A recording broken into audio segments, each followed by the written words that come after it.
I wanna love you, but I better not touch. I wanna hold you, but my senses tell me to stop. I wanna kiss you, but I want it too much. I wanna taste you, but your lips are venomous poison. Your poison running through my veins. Poison. Well, I don't wanna break these chains. Poison. Chased by the deep state, fighting for independence, thinking about revolution, looking for alternative solutions. The enemies of the deep state will tell you what others even don't dare to think. Manuel Ochsenreiter and Mateusz Piskorski. Hello. Welcome to the next edition of our geopolitical podcast, DieGutenMenschen, Public Enemies of the Deep State. My name is Manuel Ochsenreiter. I am editor-in-chief of the German news magazine Zuerst, and I am talking, as usual, to my friend and colleague Mateusz Piskorski from Poland. Mateusz, would you like to have a cup of tea? Well, I would prefer coffee. Hello to everyone. Yes. But I'm rather a fan of coffee than of tea. Anyway, I respect all those who drink tea. Yes, I wouldn't drink tea now necessarily in Tomsk, but well, you know. Sorry. How luxuries, in what a luxury situation we live that we can make fun about all that, right? Well, as far as I know, the specialists from the Berlin Charité hospital have already made some progress, yes? And I guess that the guy who drank tea, probably, is now better. Yes, I mean, the Charité experts are very well known that they are, in the world of tea, the sommelier, you know? So yeah. they know what they do. But I mean, of course, today for the audience, we speak about the Navalny case and the really weird development of this case, because all of the sudden, since some days, we are not speaking just anymore about Alexey Navalny and his health and the development in his coma and the alleged results of the checks and examinations in the Berlin Charité. We speak all of the sudden about Nord Stream 2. I mean, what a surprise. That's quite funny, the situation. But I think we should start with a short presentation of Navalny. Yes. What do you think? Yes, of course. I mean, it was quite strange from the very beginning when it comes to me and to a lot of other experts on Russia. I mean, the guy came out of nowhere around 8 or 10 years ago. Then he replaced the old and renowned opposition activists. I mean, the neoliberal opposition, of course. So he was very heavily promoted. But some people in Moscow, and not only in Moscow, claim that, he was also used by some political or business groups in Russia, to attack some opponents, because of course there is, as in every country in Russia, you have also different groups which are waging their small wars, yes, in the cabinets of power. So that actually he was a product which was very convenient for the system. Because if you wanted to have an opposition leader which is not charismatic at all, and who cannot get more than 1.5%, maybe 2% in any kind of elections, you could find someone like Navalny, yes? Yes, and not just, if I may interrupt, and not just in the political way, who is not who is there, not a real leader, but also to have a kind of, he made his name as an anti-corruption fighter. But to have an anti-corruption fighter who is himself totally corrupt is also totally convenient. We shouldn't forget that as well. Well, he made quite a good business on that. I mean, he was getting some orders from different groups.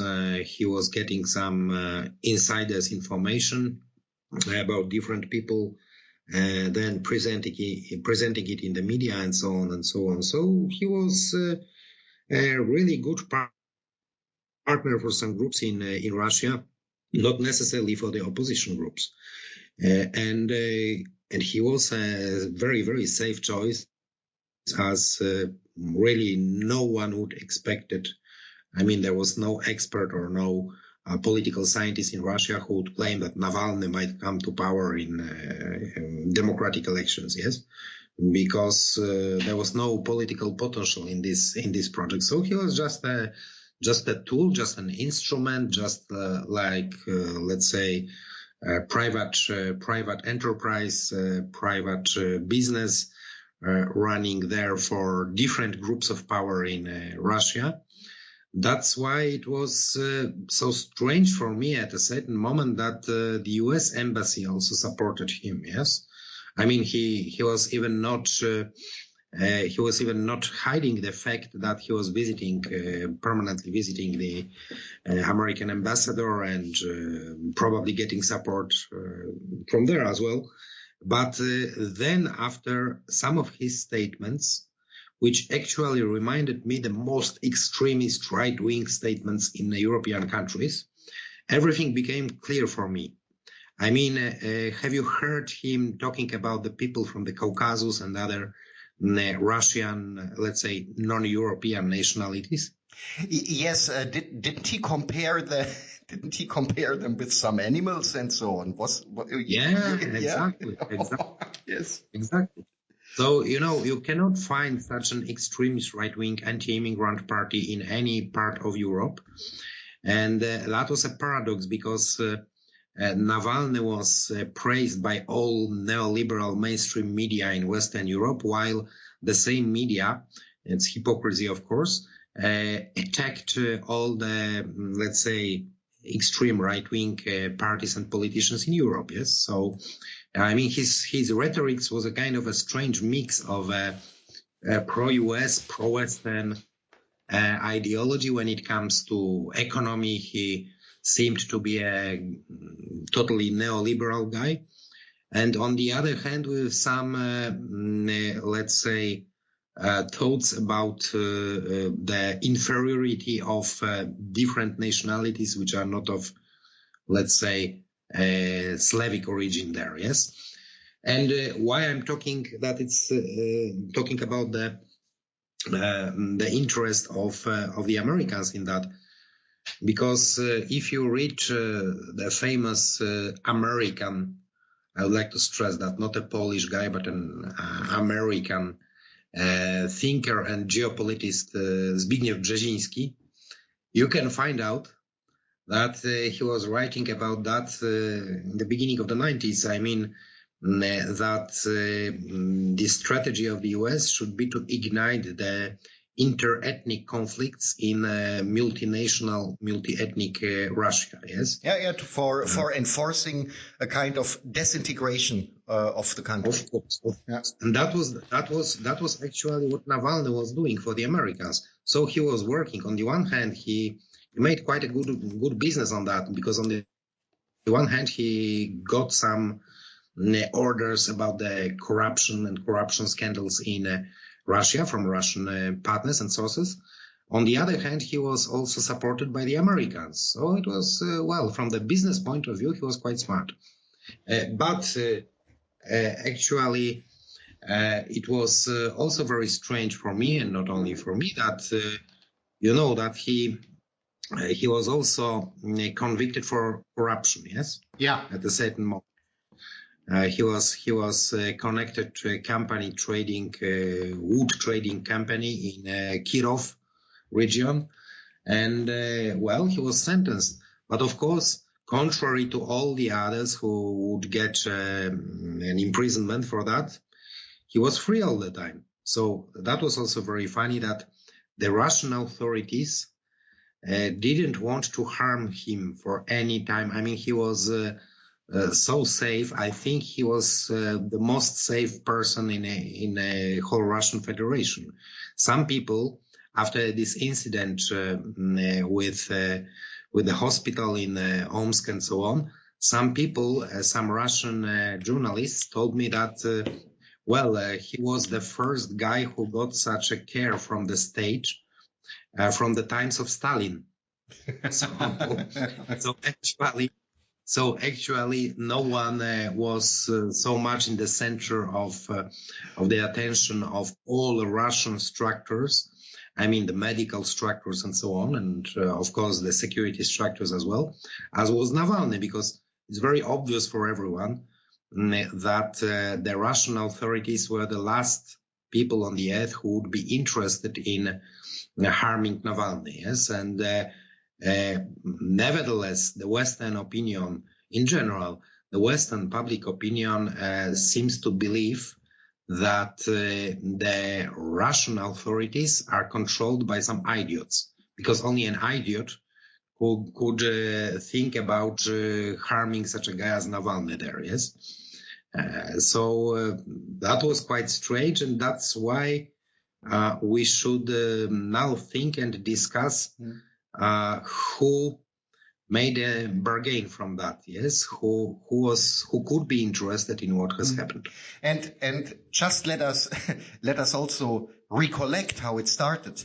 Navalny drank a cup of tea at the airport in Tomsk, if I'm not wrong, and there was immediately the picture Instagrammed. And then he was in the bus to the plane, and immediately picture was Instagrammed. Then he was in the plane. Immediately after the emergency landing of the plane in Omsk, due to his health condition, the video was was online. So somehow this whole thing was accompanied by a really, really perfect under the table PR campaign. Absolutely perfect. Didn't it come later out that the guy who was uploading this was not just some random passenger, but also somehow connected to Navalny's team? Yes. And by the way, can you imagine a guy who is trying to harm or even kill someone, yes? And he does it in such a way that, his victim will be traveling with an aeroplane and surrounded by several people. Seems quite not very realistic, yes? Anyway, yes, everything was, as you told, I mean, it was a kind of PR scenario. We don't know. Honestly speaking, I personally don't know if he was poisoned or not. No. I mean, I know that some German authorities claim that he was poisoned, yes. On the other hand, you have the medical analysis and results from Omsk. But you know, again, not to say something too nice about German authorities, I would say whenever any Russian who ever dared to criticize the Russian government doesn't feel so well, the German authorities are absolutely convinced that he was poisoned on order by President Putin himself. So that is not really forensic evidence when my foreign minister Heiko Maas is stating something like that. So whenever someone feels bad, our guys, they suspect poisoning. Yeah, that is pretty normal.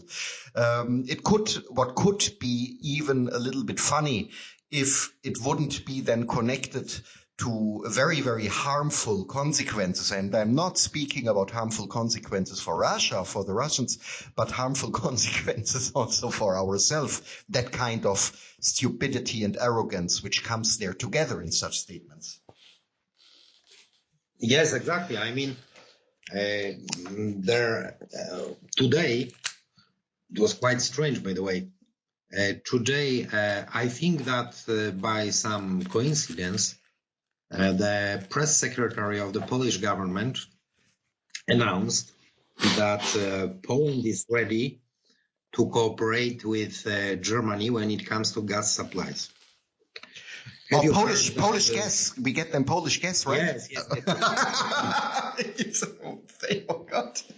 Of course, he meant the American gas, which is coming here to Świnoujście, former Swinemünde. Okay. And yes, that rings a bell. And which is quite close to Germany, to the German border. So actually, this is a plan. I mean, if you look at those parties who could be interested in such a thing, maybe I'm wrong, but just tell me from the German point of view, because I have noticed that the German government was, let's say, quite tough when it comes to the discussions about the sanctions against the Nord Stream 2 connected companies. I mean, the speeches of Chancellor Merkel, as well as of the press secretary Seibert, some others, were quite tough when Trump told about the sanctions. Yes, so probably some representatives of those, let's say, U.S. vehicles corporations which are interested in selling the gas to Europe came to a conclusion that the sanction issue will not be effective enough. Yes, and that they have to, let's say, strengthen their arguments by thinking about using something new. Well, I don't know if what is the real medical condition of Navalny, what has happened to him. Of course, we don't know that. Perhaps he just got some real illness, which is not because of poisoning him, but I don't know, because of diabetes or things like that, as different doctors claim. But if he was poisoned, then one should try to answer the question: who could be interested in such a scenario? Absolutely, and that's just a question. I'm asking a question. Yeah, and because you mentioned it, and this is, by the way, I know it's very hard, but just try to imagine yourself seeing it from the German perspective for some minutes.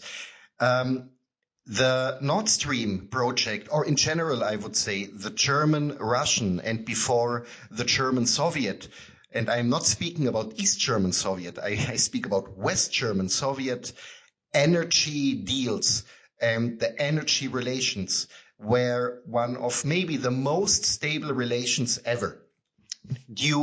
During all the times, during all the systems, that was a kind of stability always. Germany always imported, Germany always paid. Russia and before Soviet Union never ever used it to blackmail or to abuse the gas and energy deals for political bargain. Never. It is like a sacred rule, and it worked out. And it is a unique example.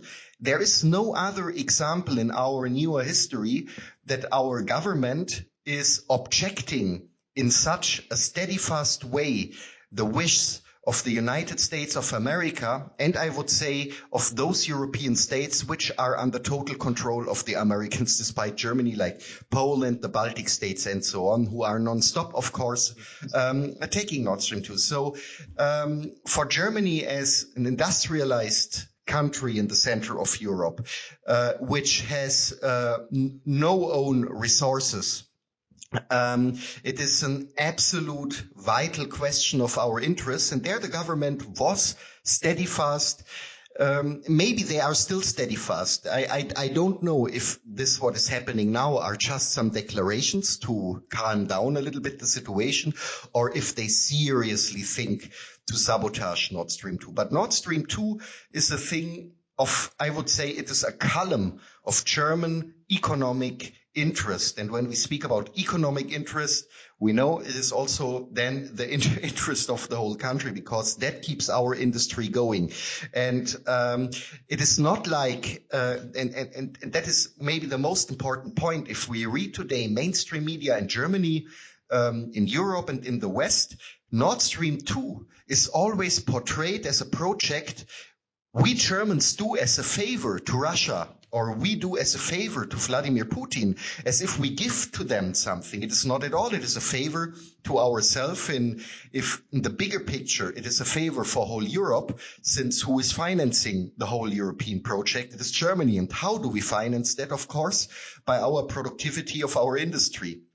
Nobody get financed in Europe by a vegan little restaurant in hipster Berlin. Yeah, it is still done by our big heavy industry and our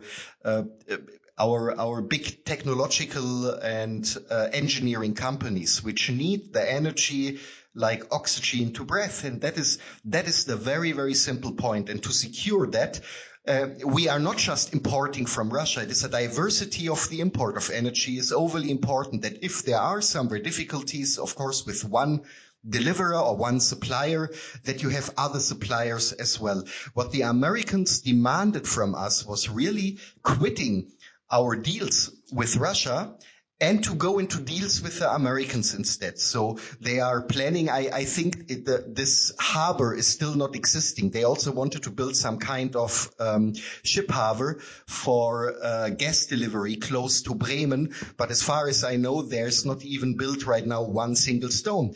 While Nord Stream 2 is about to be finished and about to go into service. And what you said with the sanctions, you must imagine, we spoke already sometimes here about one of our biggest friends, Ambassador Grenell in Berlin, who was sending blackmailing letters by himself to German companies which are involved in the Nord Stream 2 project to blackmail them and to threaten them with sanctions. That went so far. The Americans were really trying to do whatever they can to sabotage the project, and they failed until today. So that this now, and this is why the question, who would have an interest in the Navalny incidents, if we take into account that Navalny is right now not playing any role in Russia. The presidential elections were 2 years ago. He was not back then, not even candidate. He is right now not in the political news. In Europe, he was not at all anymore in political news. That was also back then, 2018, 2017, when he played a little bit a role. He was totally forgotten. So what the heck would the Kremlin have an interest to put the Navalny agenda now really on into the top news by such an action? That would be totally suicidal and self-destructive. Yeah. You know, he had a travel ban, by the way, in Russia, given by a court, because he was supposed to have a court case very soon. And as the Russian authorities were very soft with him and liberal, he was not arrested, but just they banned him traveling abroad. But this problem was very quickly solved. Formally, officially, the Russian authorities have agreed to send him to Berlin.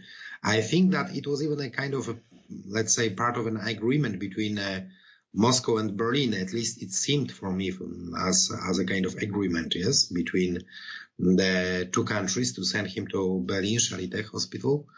Nevertheless, everything started a little bit later.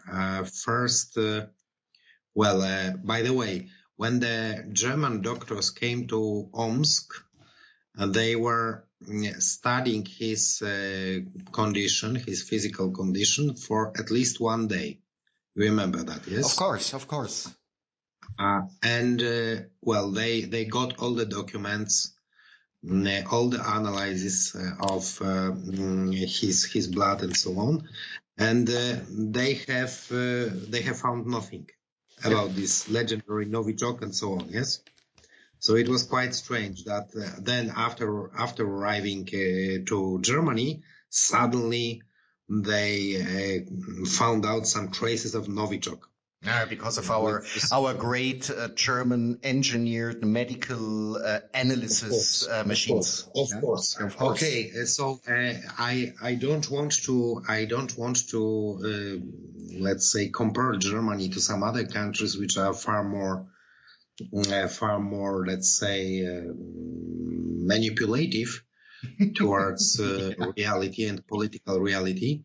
But when I hear all those mambo jumbo about chemical weapons and so on, I always recall the case of United Kingdom and United States in 2003. Yes. Yeah.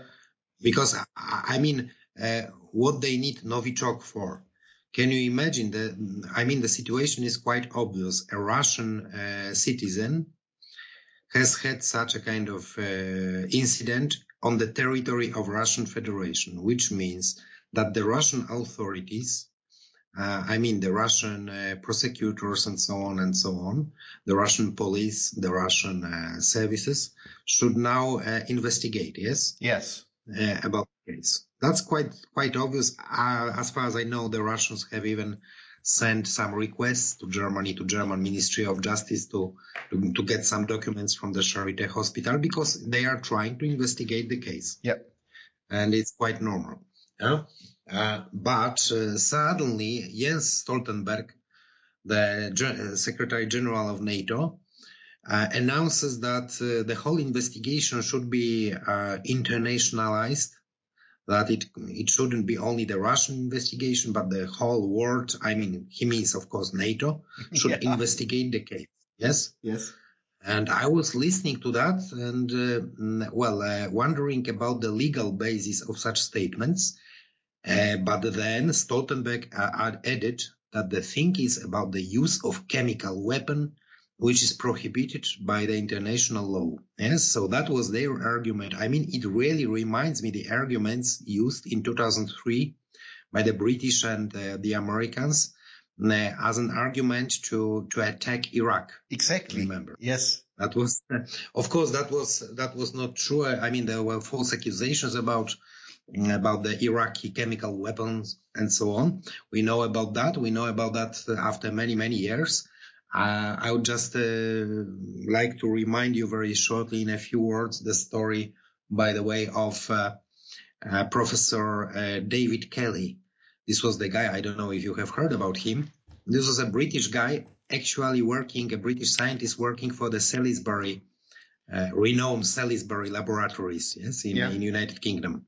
And in 2003, he was one of the authors of the report about Iraq, of the original report, yes. Mm-hmm.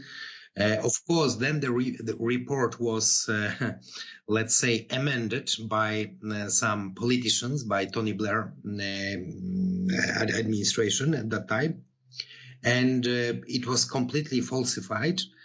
And David Kelly found that out, that it was manipulated and falsified. And already then in 2003, he started to talk to some media about that the report was falsified and so on, yes? And on a beautiful English afternoon when he went just outside from his house in Oxfordshire for a short walk, and he never came back home, yes? Yeah. Professor Kelly, on the next day, I don't know if you remember, on the next day he was found in a nearby park and, of course, found dead. And he has cut his veins with a small knife, a kind of paper knife. But on the knife, there were no fingerprints of his own, yes? So that was one of the most mysterious suicides in the history of contemporary Britain. Anyway, that's why when I hear the Westerners, particularly the Anglo-Saxons, speaking about, or NATO or organizations like that, speaking about chemical weapons and use of chemical weapons by Russia in this case, I really always recall all those total falsifications and manipulations when it comes to chemical weapons. I mean, chemical weapon is a kind of PR slogan used by the West in its black PR campaigns against different states. Exactly. And this is also probably the case. Yes, yes. We had the Skripal affair and so on as well. Yes. Yeah. And when we discussed this, what was also, I mean, it is. I wonder, since our journalists and all the so-called investigative journalists and so on, who are so proud about themselves asking the right questions in the right time, when it comes to Navalny, no question is asked. So what I asked myself was the first thing: how come immediately a team of German doctors is in Omsk? How come? Why not American doctors? Why no international doctor team? Why not British doctors? Why not Polish doctors? I don't know. Why did they bring him out of the whole Western world? Yeah, I think there are many very, very excellent hospitals and very excellent health services. Out of all, they bring him to Berlin Charité. These are all questions one at least as a journalist, one should dare to ask. None of these questions is asked. And that makes the whole story also in additional fishy. How come that an NGO, which calls itself Cinemas for Peace, I think formally or formal, headed by a Slovenian director or actor, I don't know, can provide all of the sudden a private plane, can somehow regulate all we were speaking about the travel ban of Navalny, can somehow master all these things within hours, we have to say. So that was not a thing which took weeks. It was a thing which was all organized very short. So how this all can be, and if we start in the beginning, what we said from the cup of tea in Tomsk, which was already on Instagram, to the big event of Navalny's landing in coma in Berlin, then it sounds like a very brilliant planned plot to me. So there are so many points which are raising really questions. How that could work out. And all this now in this hot period right before Nord Stream 2 is getting into action, that makes the whole story really very questionable. So, and I think asking questions has nothing to do with being a conspiracy theorist.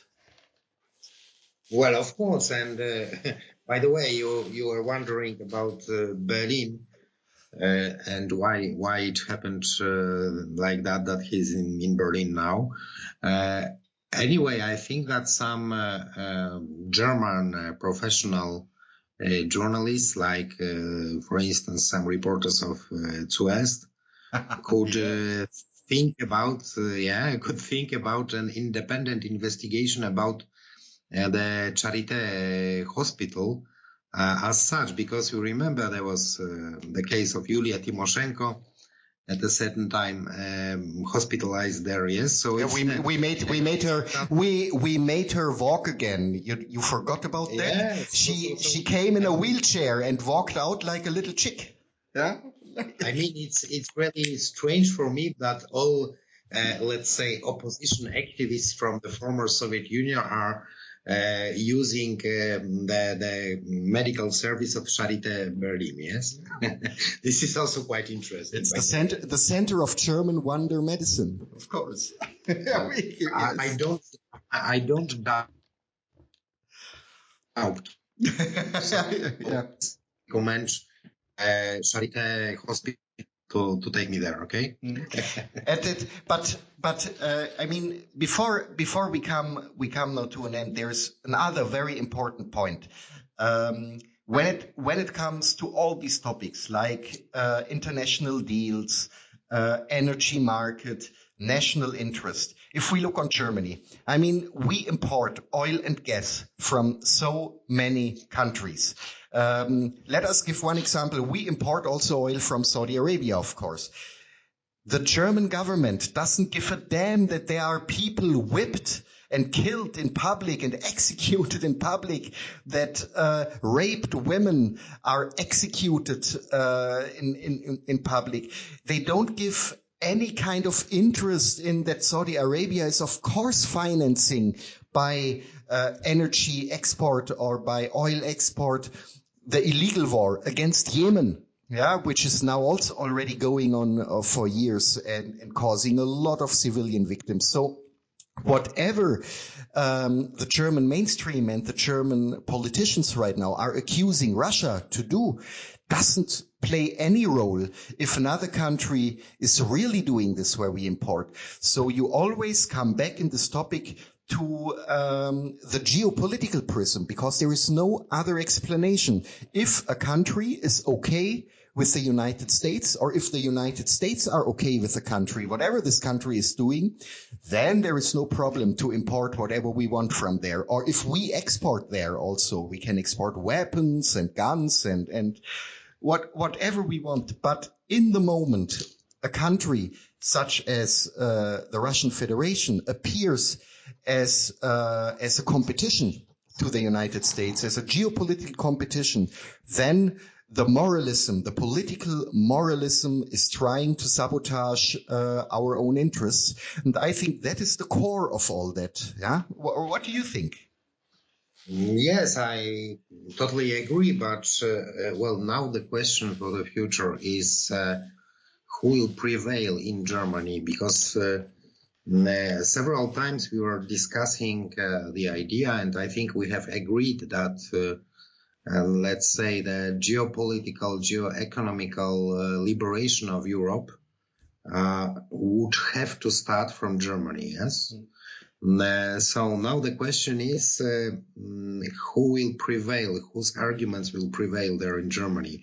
I have heard, for instance, that the German committee on the East, I mean the Ostausschuss, is calling for a moderate reaction, which means that, well, they are personally interested in a good economic and, let's say, energy cooperation with Russia, of course, for obvious reasons, yes. But the question, I think, I don't know if I'm right, just tell me, I think that there is a kind of now perhaps a final stage of the conflict between those members of the German establishment who are, let's say, oriented at Washington and the orders coming from Washington, and the part which is more oriented on the German industry. Yes. So the question is who will prevail, who is going to become stronger then? I think that there are, I totally agree, and I think that there are exactly now in this situation two options. Option number one is the more pleasant option if it is done like this, because that wouldn't be so untypical for Berlin.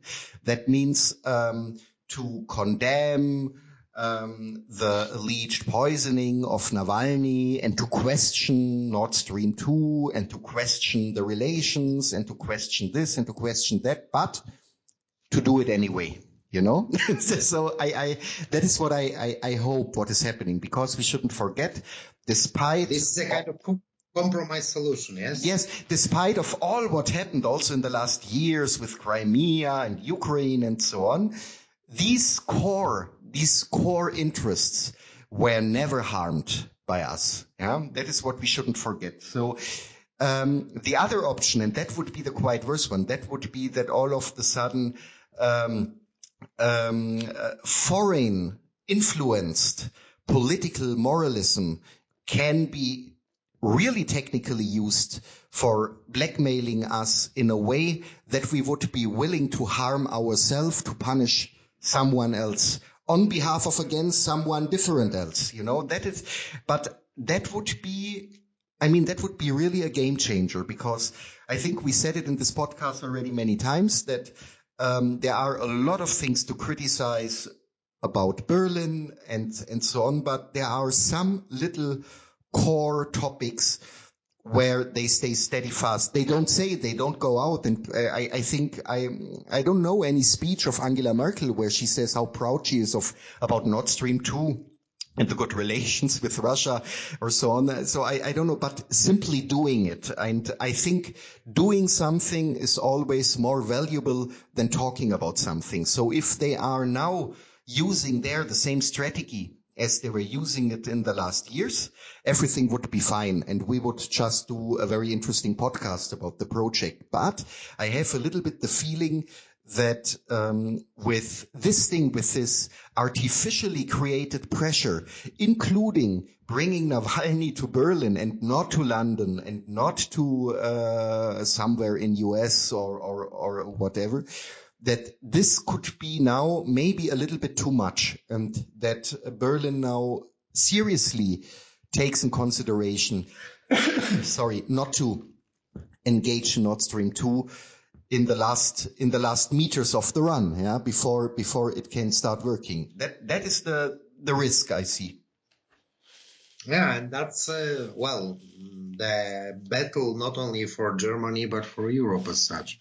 You are totally right when you notice that it's not so important actually for Russia, yes, and for Gazprom, because Gazprom and Russia have a lot of alternatives when it comes to exporting their gas. We have just learned that the Chinese, despite the crisis, the Chinese economy is still growing, so they could just sell the same gas through the Siberian power pipeline to China. Yeah, and we shouldn't forget that Nord Stream 2 is a little fly compared to the huge gas pipeline projects right now projected, planned and built and constructed in the east of the Russian Federation to China. Yeah, that is what we should never ignore, what is happening there. Yes, exactly. And that's why, the coming weeks might be very important for the fate of not only German, but also European economy and, political sovereignty as well. Absolutely, and I totally agree. It is now, I mean, of course, now this topic is concentrated on Germany, but why?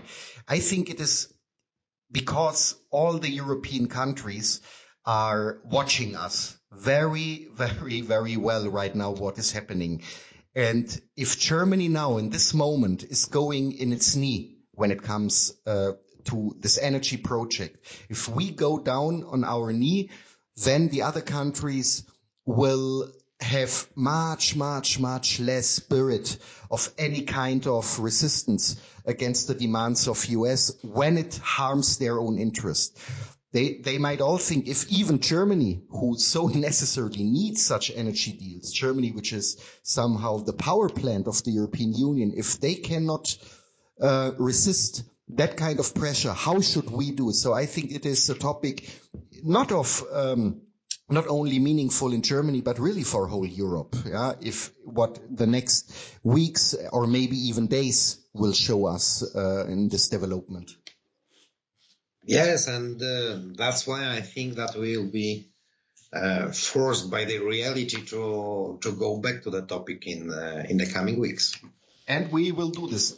It was a pleasure to talk to you again about this important topic. And I look forward for Polish gas and oil. Yes, if the Polish government declares, then it must be true. I have no doubts. I sometimes think that you have doubts, but I don't. Yes, you are, as a German, you know that Poland is the most reliable partner. But yes, of course. But that sounded credible, right?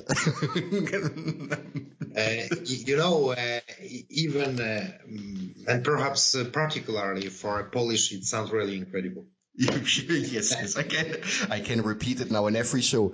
Thank you so much, and let us talk soon again about these topics. Thanks a lot, and hear you soon. This program was presented to you by Manuel Ochsenreiter and Mateusz Piskorski, the hottest dissident who won't violate any time the global rules against racism, extremism, or any other bad isms.